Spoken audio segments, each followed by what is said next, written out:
વલસાડના ચીપવાડ ગરનાળામાં ટ્રક ફસાઈ જતા વાહન ચાલકો અટવાયા। 30 જૂન રવિવારના રોજ સાંજે 5:30 કલાકની આજરોજ સોમવારના મળતી માહિતી મુજબ વલસાડના ચીપવાડ ગરનાળામાં ટ્રક ફસાઈ જવાની ઘટના બનતા ટ્રાફિક જામ થઈ ગયો અને ટ્રક ચાલક ટ્રકને જગ્યા પર મૂકી ભાગી છૂટ્યો હતો।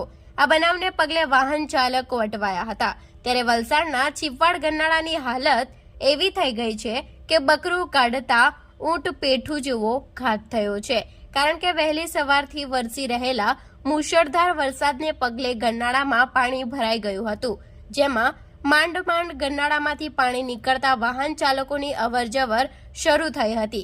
ત્યાં તો એક ટ્રક નંબર GJ06AX 2898ના ડ્રાઈવરે ટ્રક ચીપવાડ ગરનાળાના અધવચ્ચે લાવતા ટ્રક ગરનાળામાં ફસાઈ ગઈ હતી, જેને પગલે ગરનાળામાંથી અવરજવર કરતા વાહન ચાલકોને હાલાકી વેઠવી પડી હતી। આ બનાવની જાણ પોલીસને થતા સ્થળ પર મહિલા પોલીસ પહોંચી ગઈ હતી અને ટ્રાફિક નિયંત્રણ કરવાની કામગીરી હાથ ધરી હતી।